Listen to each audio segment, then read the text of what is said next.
Well, as much as I love the Thorn Trilogy and the Halloween franchise, that's not to say there aren't some questionable things they chose to do with these movies. So today, I want to talk about what the Thorn Trilogy got wrong.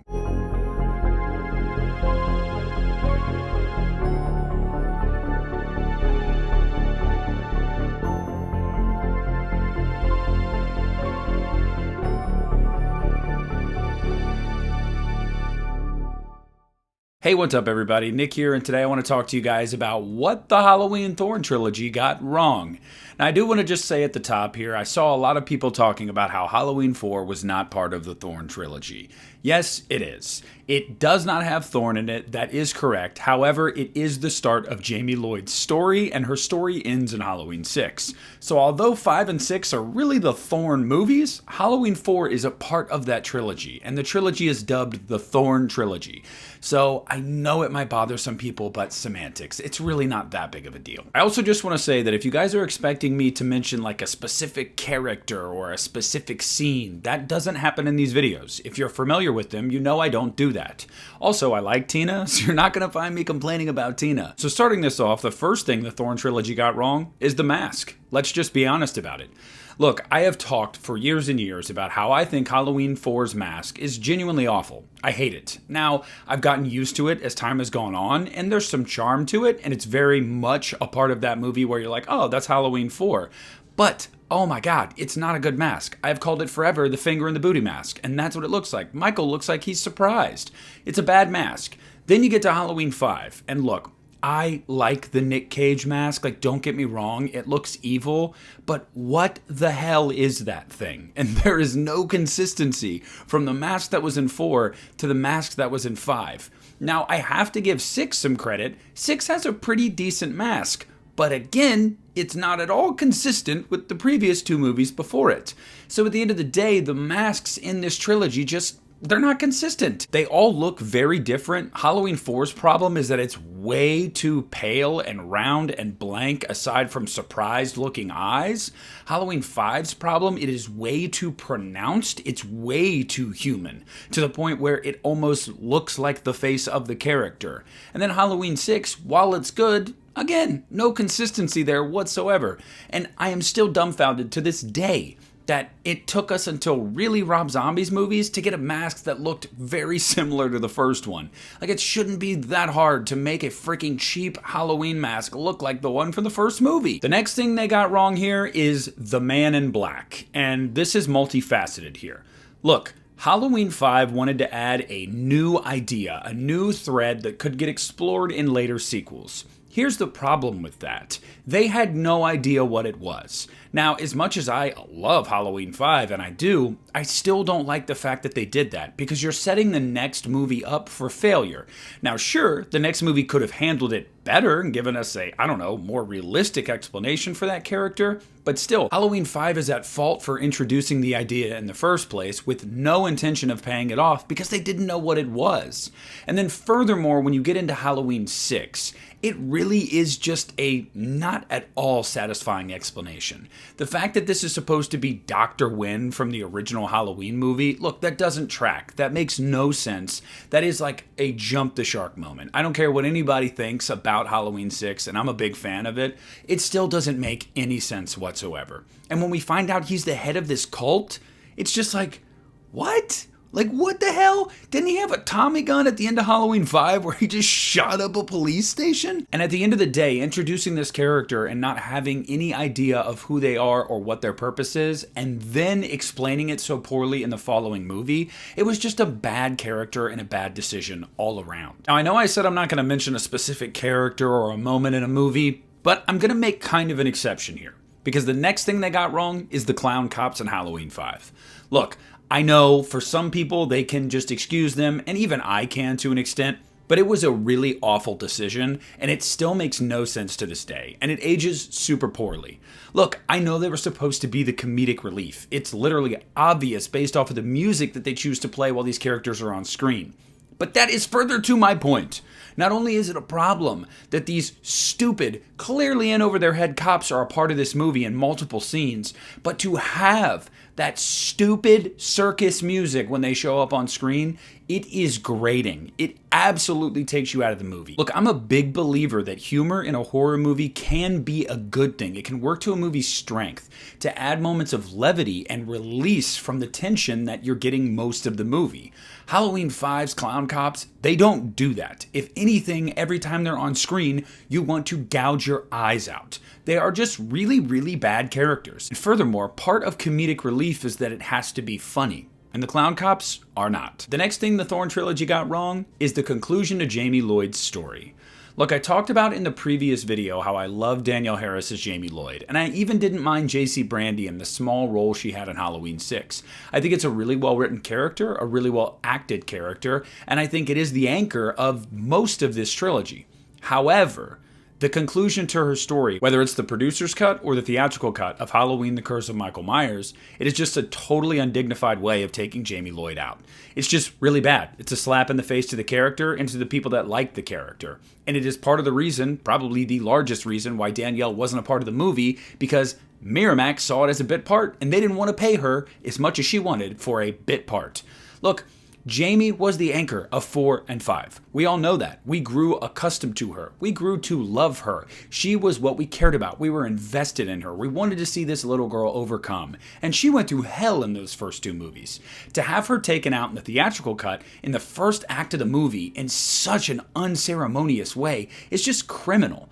But then furthermore, in the producer's cut, she lives, but then just ends up getting shot in the head by the man in black while she's basically in a coma in the hospital. It is just, what? Imagine if they had done that to Laurie Strode. And some people might go, oh, well, Laurie Strode's different. Well, really? Because at this point, this was basically Jamie's H2O. Jaime Lloyd, I mean. This was the 3rd movie with the character Jaime Lloyd. So imagine in Halloween H2O, they bring Jamie Lee Curtis back. She's off in the first act, and cool, great, that's awesome. It was just a totally poor decision by the filmmakers, the writers, everybody involved. And furthermore, it kind of undercuts this entire trilogy because your heroine is taken out in the first act of the 3rd movie. And then we have to get introduced to a new heroine. And usually that doesn't happen in trilogies.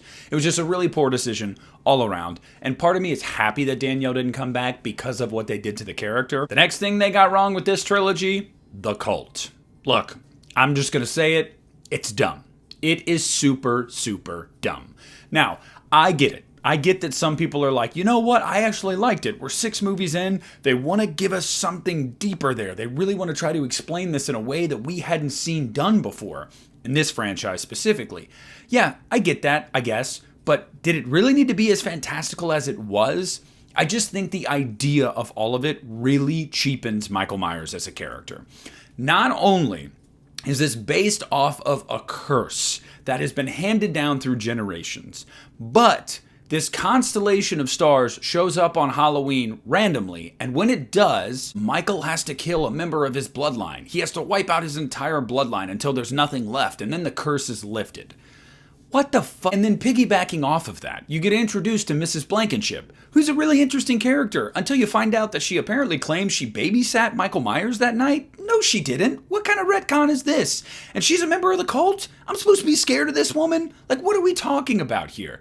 Look, it is really, really dumb. I'm never, ever going to get fully behind it. I can totally respect people that are like, hey, I prefer the producer's cut. Although this plot is kind of wacky, it is the intended version of the movie. And I get that. If that is what you want to do, I totally get it. And I respect that. But I think the explanation they give for Michael Myers in this movie is just laughable. And furthermore, explaining Michael Myers in the first place is inherently a mistake because that's not what this character was built off of. And to get this kind of explanation? No thanks. And then off the heels of that, the next mistake, the baby. Where to even begin with this? Okay, look, I understand the desire to have an innocent in a movie like this because they're an innocent. Oh my God, when they're in danger, that really gets something out of us. That really scares us. We don't want to see that happen to small children. And we don't. And we had that happen with Jaime Lloyd in Halloween 4 and Halloween 5. So let's have a baby in this one. Okay, why? And then when you figure out the origin of this baby and how it came to be, holy shit. No, thank you. No, thank you. There's no way to explain that. I'm sorry. Even the most ardent defender of Halloween 6, and I would consider myself up there, you can't explain that. You cannot explain away why they would make that decision. It is nonsensical, it's weird as hell, and for what reason? Michael just needed to kill Jaime. That was the last of his bloodline. He didn't need to impregnate her and then kill his son, nephew, great nephew, whatever the hell it is. Like, no, that's so dumb and so weird. And then the baby just, through multiple points throughout this movie, there are things that are just like, well, that makes no sense. The baby would just be in the cabinets in the bus station for hours and hours and hours and not happen to cry until Tommy Doyle happened to be there. Like, a lot of it is just really, really dumb, and the origin of it is offensive. Like, no thank you. The baby was not necessary. Let's just forget that ever happened. The last thing that really grinds my gears about the Thorn trilogy that I will maintain they got wrong is the ending. Look, whether it's the producer's cut or the theatrical cut, I do not feel like it is at all a satisfying ending for these characters, for these arcs, for this story. It's just not. In the theatrical cut, it is a lot more flashy. It's a lot more mid to late 90s. Oh, let's have Michael get his ass beat, and then when they leave and they think everything is great and he's dead, the mask is on the ground and he's gone. Dun dun. Now sure, it leaves a great moment for Loomis, and Donald Pleasance delivers a great final line. But it's very anticlimactic, it feels totally misplaced, and it just doesn't really make a lot of sense. And then in the producer's cut, oh buddy. Rocks stopping Michael Myers. And then Michael switching uniforms with Wen. And then Loomis having the CGI Thorn symbol show up on his wrist. No. It's a bad ending. It really, really is. Again, I love Halloween 6. That movie is so metal. I don't care. I'm not apologizing at all for liking that movie, and nor should you. But it is a fact that it is a bad ending for this trilogy, for these characters. Because the next movie we got was a reboot. For a reason. Where are you going to go from here? I respect the fact that Daniel Farrens really wanted to give something to the fans that could tie up a bunch of loose ends and explain a bunch of things. But honestly, it was just doing too much, and it's not at all a satisfying conclusion for this story. Now, there's something in me that feels very wrong about, saying bad things about the Thorn trilogy. I love this trilogy. My preferred Halloween timeline is 1, 2, 4, 5, 6. That is my favorite timeline. So I don't want to tear this timeline down. But there are things that are necessary. You really have to point them out, and you have to say, hey, as much as I like these movies, they did some things wrong, and it's okay to admit that. Look, you gotta kill your darlings sometimes. You'll notice that most of the complaints in this video are from Halloween 5 and Halloween 6, because Halloween 4 largely plays it safe, which is why I'm more ambivalent on that movie. I think it's fine. I love 5 and 6 more than 4, but as many great things as they do and risks that they take, they don't all pay off, and some of them leave a really sour taste in your mouth. But I think that this is a really solid trilogy. But I want to know down below in the comment section what you guys think they got wrong. Now again, I am trying to make sure y'all know I am not going to mention one specific character, one specific scene. No, it's larger things that really play into the plot. I'm not trying to be nitpicky here because I think you'll find you can be nitpicky with a lot of horror movies from the late 80s and early 90s. But I'm choosing not to do that. I'm looking at this as a narrative, as a story, as an arc for characters, and I'm going, okay, where did they go wrong in these movies? And I feel like I pointed that out here. But I want to hear down below in the comment section what you guys think. What do you think the Thorn trilogy got wrong? Whatever it is, I want to hear down below in the comments section. So thank you guys so much for watching this video. Please leave a like on it. Subscribe to my channel if you haven't already. This is Nick at the Lost River Drive-In, and I'm pulling out.